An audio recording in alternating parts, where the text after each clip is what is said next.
Hi, I'm Jason Bogue, the editor of Mediabistro's publishing blog Galleycat and the editor of Mediabistro's ebook blog eBook Muser.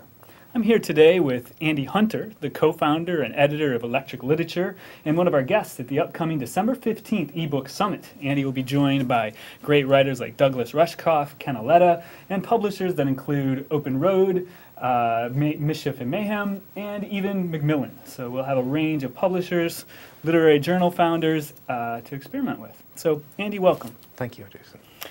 Let's start by just talking about the future of the literary journal. Earlier this week, Lawrence Stein, the editor of the Paris Review, was speaking with a newspaper at Yale and said, "We used to think of the readership as the little old lady who lived on the Upper East Side, but now she's moved to Florida and she's on Facebook and Skype with all her grandkids." And so he's really worried about the future of the literary journal. What do you guys think? You've got a brand new journal. Are you worried? Yeah. I wonder if he's worried or if he's just talking about the changing realities of the environment. I think that the Paris Review actually has upgraded their website, and I think they're doing a pretty good job of adapting to the digital age. But I think that the greater point is that the audience has maybe fragmented, but that's also an opportunity for broadening the audience of literary journals. I mean, literary journals in particular and short fiction in general have suffered a major decline in readership over the past 50 years. And I think digital gives us an opportunity to start gaining that readership back, and that's why Electric Literature really was founded as something that would use digital technology, distribution, promotion via YouTube and Twitter, and using mediums that are generally thought of as distracting people away from long-form or serious reading and meditative reading, and instead of using it to promote it, using it to distribute it, using it to ensure a positive environment for it in the future. The fact that a little old lady is on Facebook now and living in Florida, well, that's perfect because we can reach her on Facebook. I think for a literary journal that understands new media and the new environment, it'll actually end up being a good thing. That's great. Well, what's your advice for the literary writers in the audience? What are the tools that they're going to need to survive in this really radically changing environment?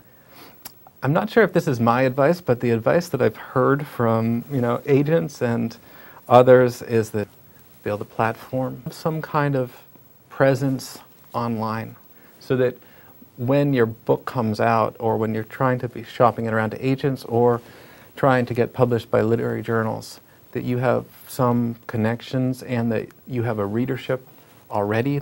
Now at Electric Literature, we don't really care about that. All we care about is that you write an incredible short story and you send it to our submissions account, which is submissions@electricliterature.com.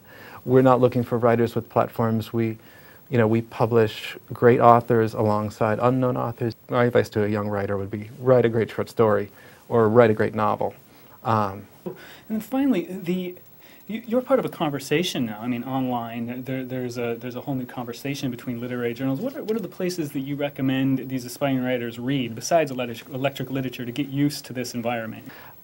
You can find, if you kind of explore the world of literary blogs, you can find the one that best suits your sensibility, and you can find a community there. Yeah, and then if I was looking on Facebook or Twitter, I mean, I know you guys spend a lot of time on Twitter. What are the most socially networked journals or literary sites out there? Do you have? I think most good journals now are doing something in social networking. And there's, like, for example, on Twitter, there's a thing called Nanoism, which is a literary journal that is only Twitter fiction. So he's just posting 140-word short stories that are almost like haikus. And it's really the whole package. Like Electric Literature, we have a blog, we have Facebook, we have Twitter.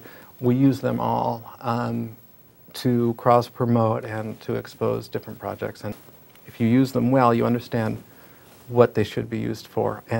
But overall, they form like a comprehensive strategy and a comprehensive way to kind of keep your community excited and interested in what you're doing and to keep them involved. Thanks, Andy. Once again, we're here with Andy Hunter, one of the co-founders of Electric Literature, the online literary journal. Andy will be back with us next episode of Media Beat, talking about iPad apps and the future of literary publishing. Thanks, Andy. Thanks.